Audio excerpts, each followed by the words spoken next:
Today we are joined with Kenan Samembere. He is working in the civil society, and today he is going to be sharing with us his experiences and what he thinks is causing corruption in Zimbabwe, how corruption is affecting him at a personal level and also the nation at large, and what he thinks might be the solutions that can be used to combat corruption. We welcome you, Kenan, to the Voices campaign. First of all, I need to highlight that me and you agree that corruption is actually a cancer which is eating our economic and social fabric.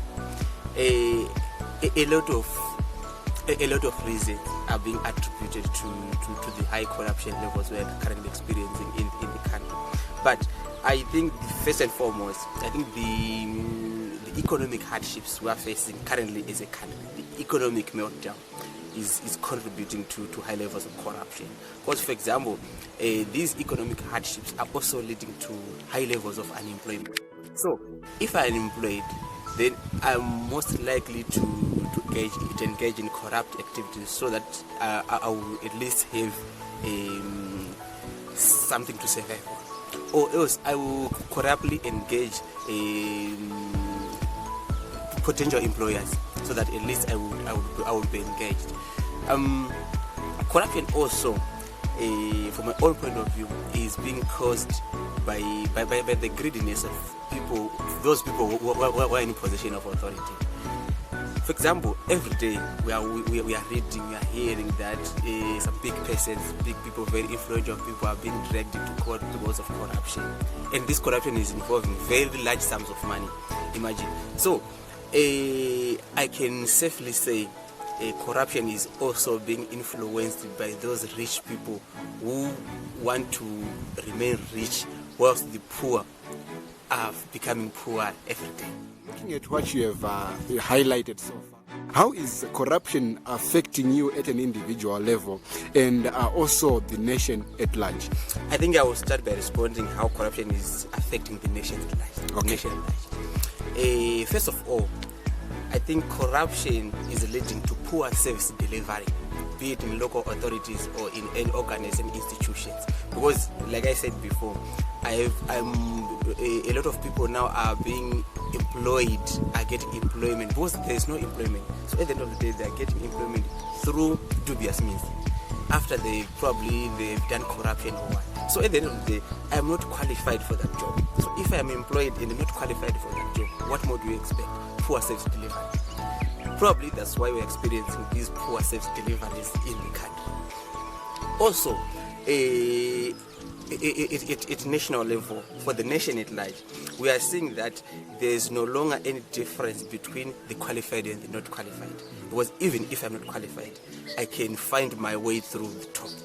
And directly or indirectly, it can affect service delivery. And it can also lead to human rights violation at national level, at nation level. Because, for example, you won't possess the necessary qualifications, and you engage maybe the very influential people.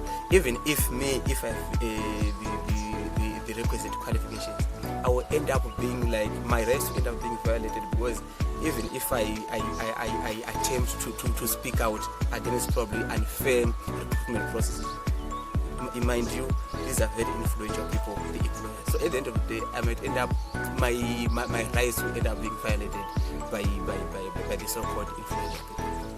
At individual level, I'm also seeing that I am a ratepayer, I am a service user, I am a rights holder. So the duty bearers, because most of them are corrupt, or most of them were recruited through corrupt means, I'm no longer getting suitable service. Because I'm a ratepayer, I must be given my service. And even if you try to stand up and probably question the local authority or the service provider or the duty bearer, if they are actually delivering, it's very hard due to these high corruption levels, because you don't know the person you are talking to. Today I might be talking to Happy Mo, but probably you are sent by somebody who is very influential, so I don't know where you can take the information to. So at the end of the day, my rights will be violated. So I can safely say corruption is affecting, in short, it's affecting me at national level, at local level, and at individual level. And at the end of the day, I'm no longer able to get probably the job I'm qualified to do. You know, I'm ending up doing some menial jobs, some low jobs, or selling airtime, because probably I don't have the money to buy my way through, or probably I don't have any relative which I know who can influence my recruitment and stuff.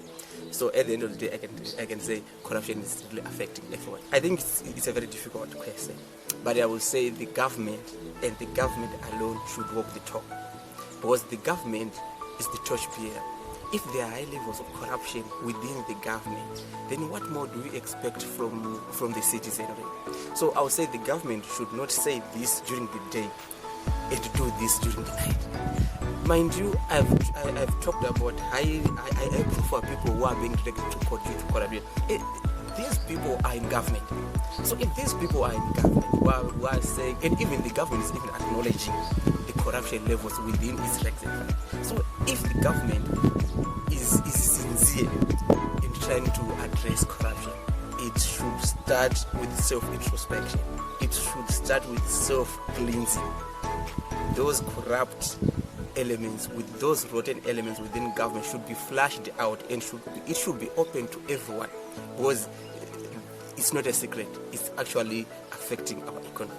Thank you so much for joining us today on the Voices campaign, and thank you so much for your contributions and views in as far much as corruption is concerned in Zimbabwe.